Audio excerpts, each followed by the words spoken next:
In the year 789 M25, an Adeptus Mechanicus exploration ship named Land's Vision discovered a desert world near the eastern fringes in the Ultima Segmentum in the galactic north.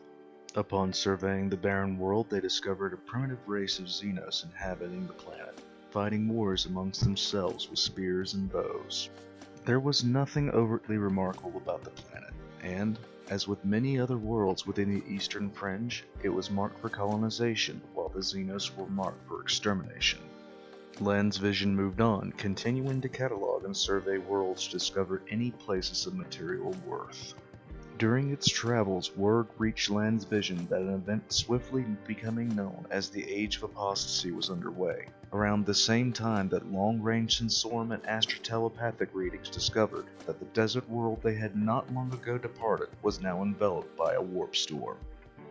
Even as Gog Van Dyer's reign of blood began, the report on the desert world and its Xeno species was logged and filed. The Imperium had far greater concerns on its hands. Shut your fucking mouth! No problem, John. Shut the fuck up, you cunt! Shut it! Colony ships were sent to the planets in the areas suitable for settlement. Even the minor forces needed to eradicate a Stone Age Xeno species were seen as more needed in other areas of the galaxy at large. With wars raging, the backwater worlds so recently colonized by the Imperium gradually lost all contact, becoming lost colonies that simply vanished from the concerns of the Imperium altogether. The report of the Land's Vision remained in the records of the Administratum, forgotten.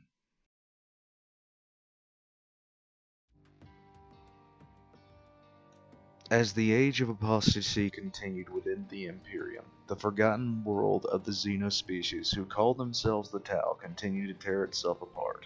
The endless civil strife came to a head at the fortress city of Theotome, where the hatred between the two sides had reached a tipping point. 5 years had passed with the inhabitants of the city defending themselves with primitive cannons, but the siege was taking its toll. The attackers from the plains surrounding the city would settle for nothing less than the total annihilation of the city itself and all the population within. In one day, within a few hours actually, both sides put down their weapons and agreed to talk. The cause of this drastic turn was the appearance of two Tau, one of which went to the camp of the Plains Warriors and the other simply walked into the city. The two sides, who had been fighting for 5 years and were both determined to wipe out the other, simply allowed these two strangers into their camp and city, and then within hours the war was over. What? What the fuck? Yeah, that's exactly what happened. Two Tau walked into a camp that had been besieging a city for 5 years, and the city that was been besieged for 5 years, and just walked in there with no one stopping them, and managed to talk both sides into coming to the table and stop fighting. That is how mythologically full of crap the Ethereals are. I'm not even sure why I keep on talking about this. The Tau are hardly even a threat to the most undermined backwater world. And the only reason that anybody ever considers them a threat to any Imperial loyalty is because of the fact that the Watercast keeps on putting up pictures of big-titty Tau Fire warriors when the only people that it would draw away from the Imperium at large is fucking heretics. And if you want to know what I think, Robote Gilliman needs to get off his fucking ass when he's doing the Indominus Crusade and just send the entire goddamn fleet over to Tau States and start exterminating every single bit of these blueberry.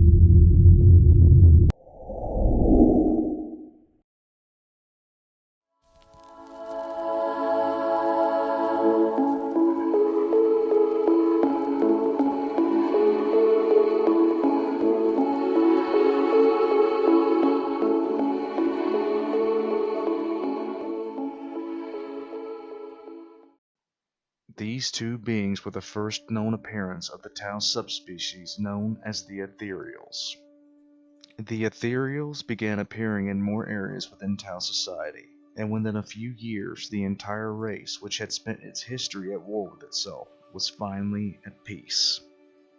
It is not truly known the method which the Ethereals have at their disposal to create this level of control, but several ideas have been presented.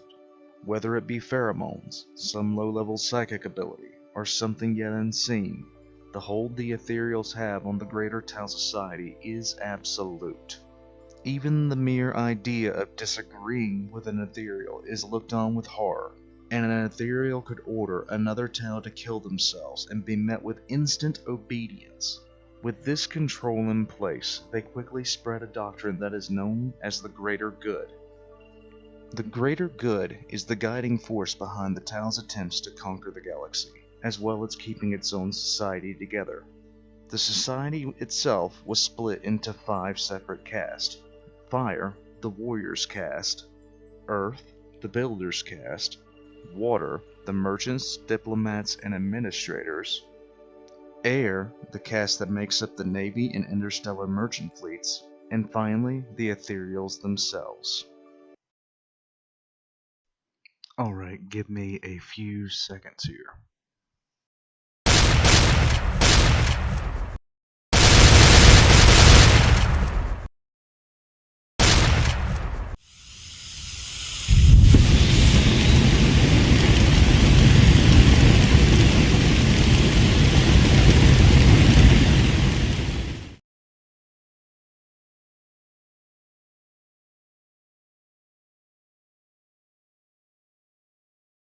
After the invention and incorporation of the ZFR Horizon Accelerator engine, as well as the final assimilation of the crew within the Tau Empire, the Ethereal Supreme, On Wei, believed the Empire was ready for a new phase of expansion.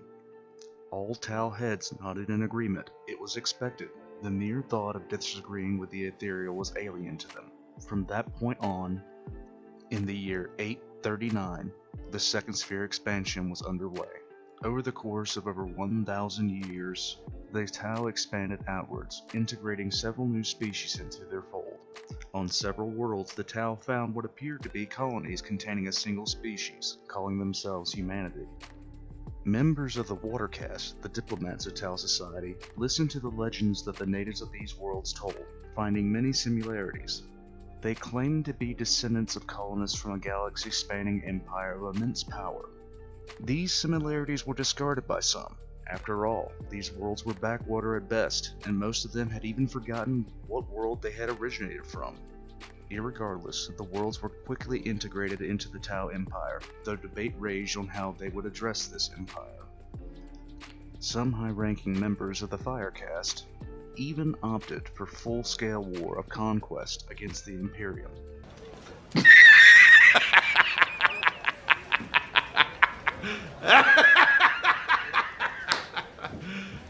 You serious? The ranking Ethereal Supreme, On Wei, disagreed.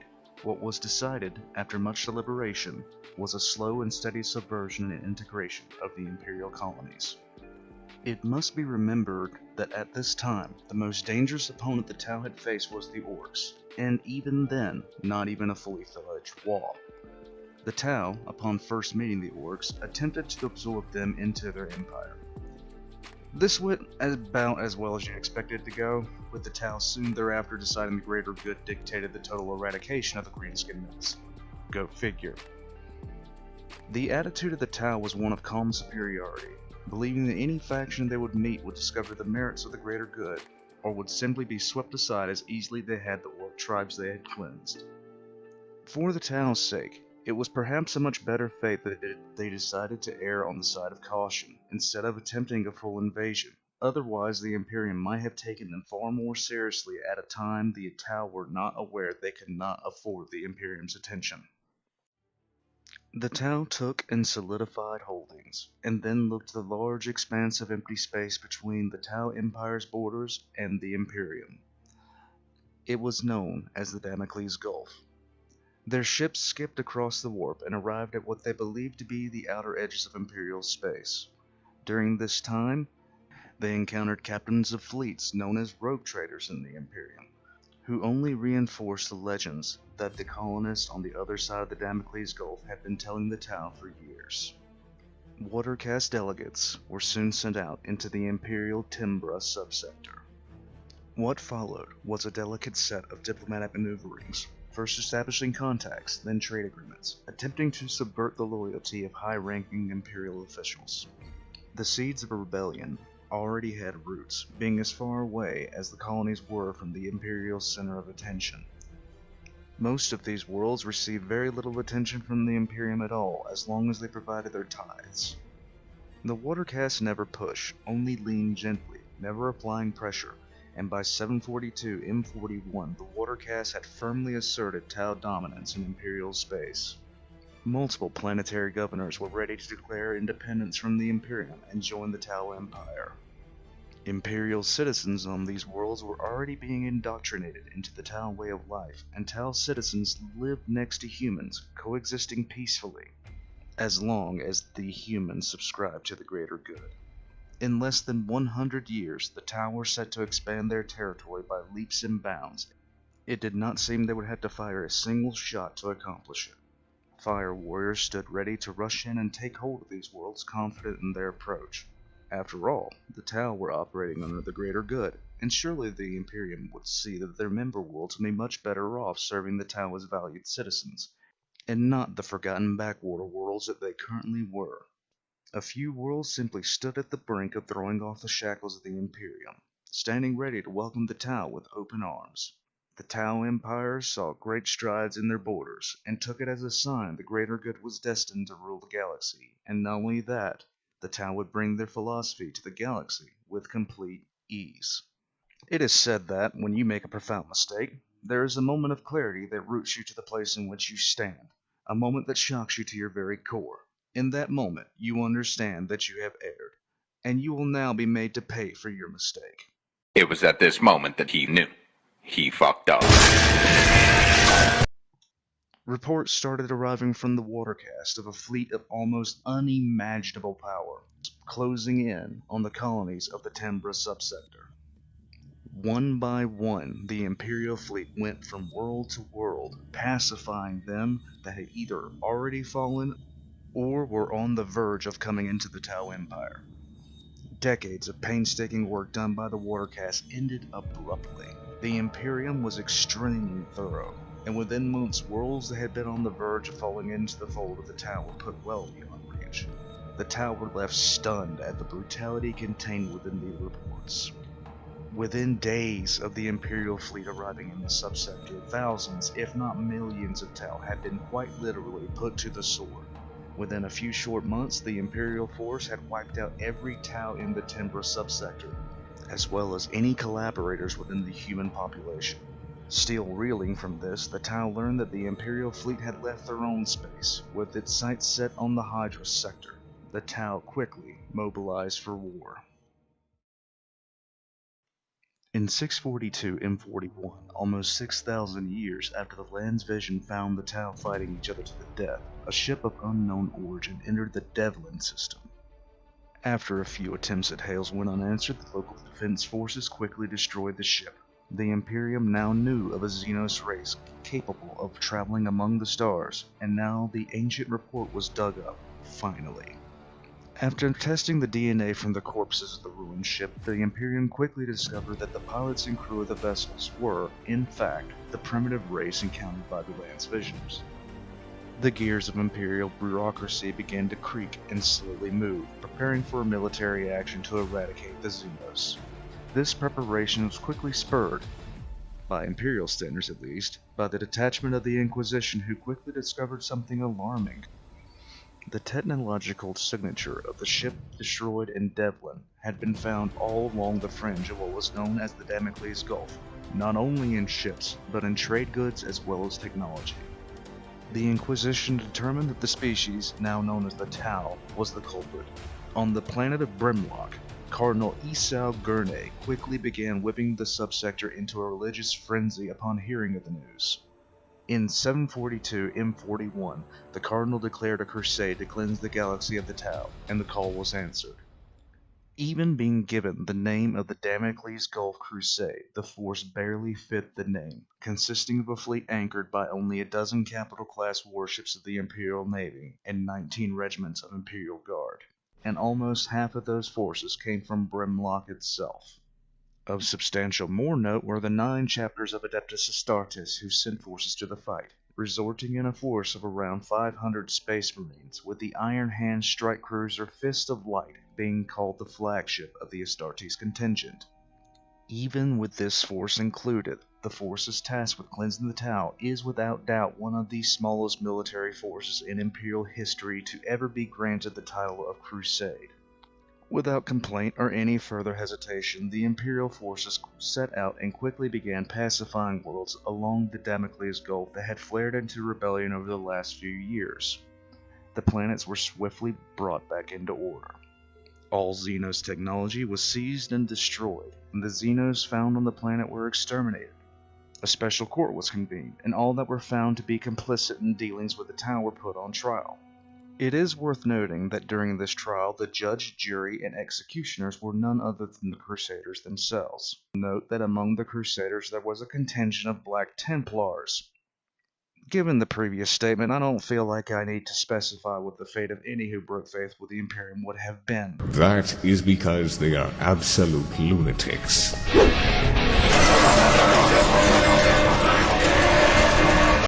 Upon securing the totality of Imperial rule, the Crusade entered the Warp, their destination the Hydra system, and the official beginning of the Damocles Gulf Crusade. On one side, a small force sent to counter a pest which had appeared on the edge of concern. On the other side, the entire assembled might of its naval and ground forces. To the eyes of one empire, a threat barely worth noticing that had been forgotten 350 generations ago.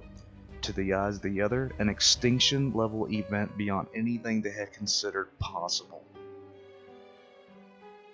The Tau rushed 7 of its cruisers to the Hydra system and prepared to meet the incoming force. Their objective was to follow standard Tau battle tactics and engage the Imperium at a standoff battle at long range, utilizing their formation and escorts to keep the Imperial ships at bay. Initially, the Imperial fleet was surprised at the capabilities of the long-range torpedo salvos of the Tau cruisers. Even as the Imperial fleet launched bombers to counter the long-range capability, the Tau launched their own escorts. The Tau vessels were trading well with the Imperium, and the Tau themselves felt a great sense of accomplishment at that fact. It was until the Imperium, as well as the Tau, discovered the greatest weakness that the Imperium happily exploited. The Tau had made 2 grave mistakes, the first being that they underestimated the speeds at which Imperial vessels could move, and the second, they can't even fight in melee! A Space Marine strike cruiser, supported by a squadron of sword-class frigates, drove into the middle of the Tau formation and unleashed their full broadside potential. This was the first in several hard lessons for the Tau, who up until this point were wholly convinced of their forthrightness of thought when it came to battle tactics and ship design. The first thing they learned as the strike cruiser and its frigate escort pulled in their formation was that the Imperial ships were not built with the same standoff engagement style of warfare in mind. The next thing they learned that was broadsides from Imperial vessels hurt. A lot. As the Astartes ships began to lay waste, the Imperium both learned and took advantage of the fact that while the Tau vessels were quite adept at performing standoff engagements, they completely lacked broadside power. It is a testament to the Tau aircast they managed to withdraw from the field at all.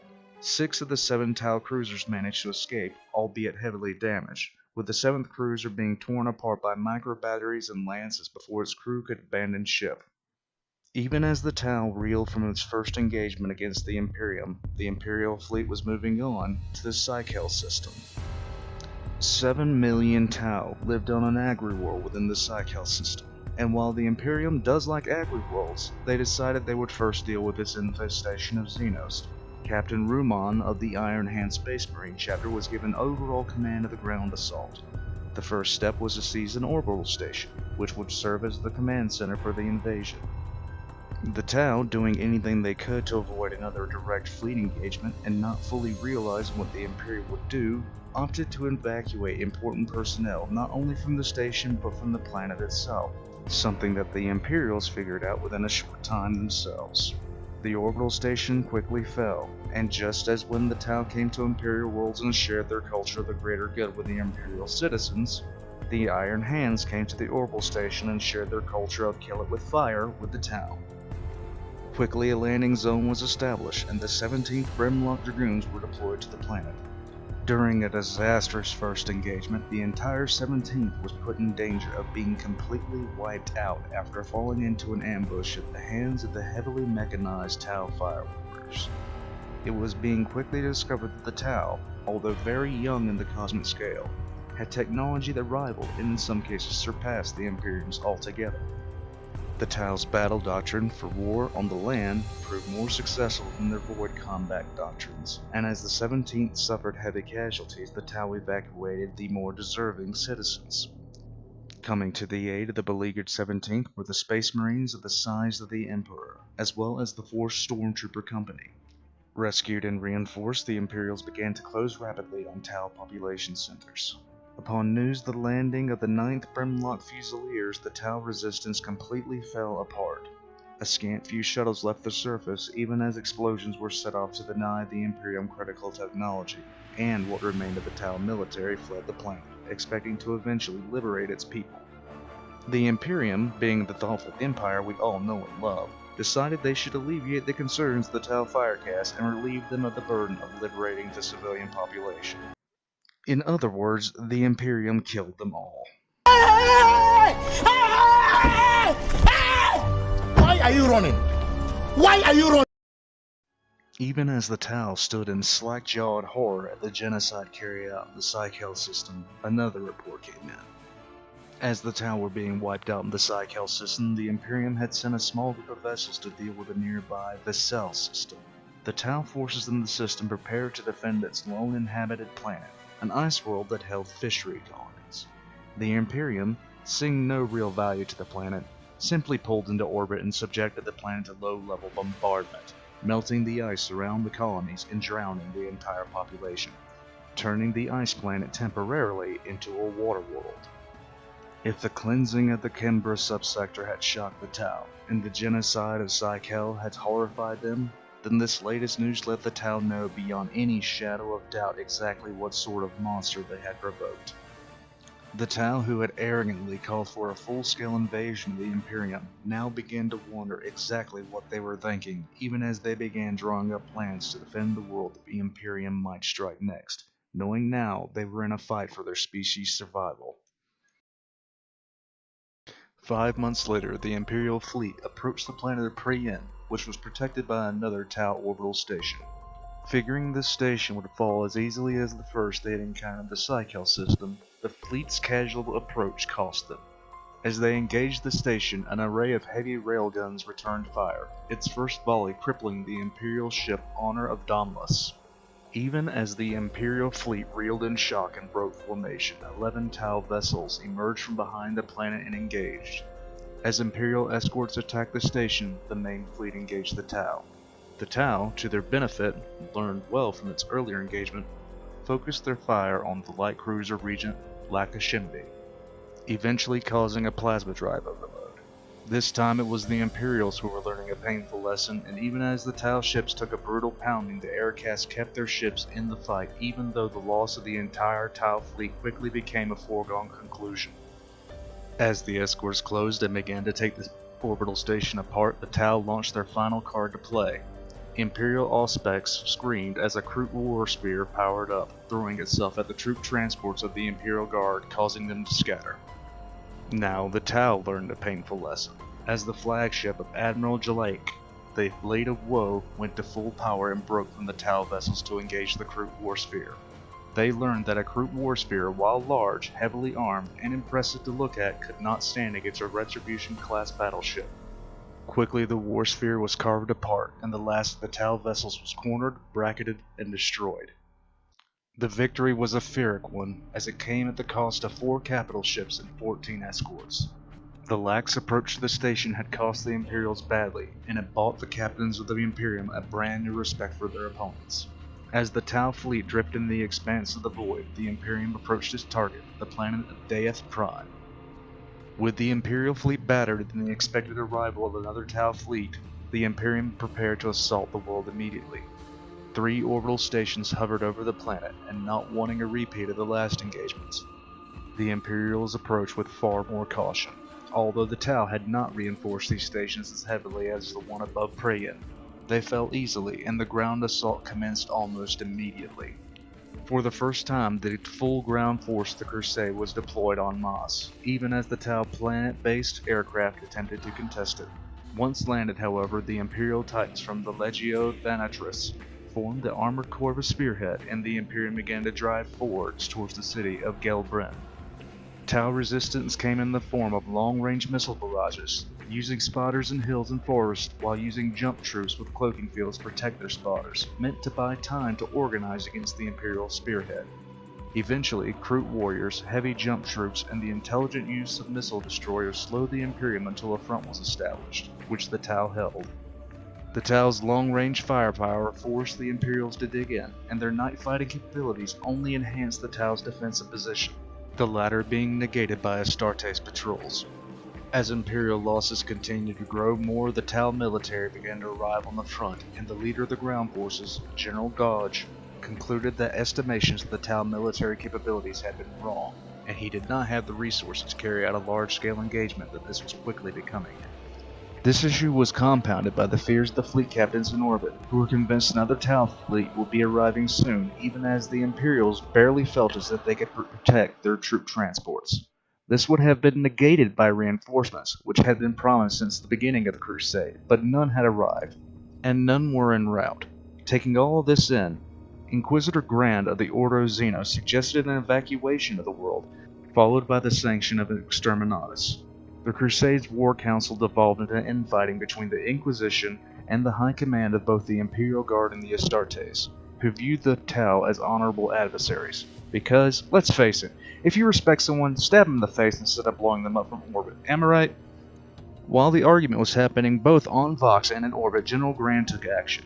Imperial artillery opened up on Tau positions even as the Titans, supported by the Brimlock regiments, forced themselves against the Tau's right flank, breaking through and trapping the Tau's firecast against the ocean.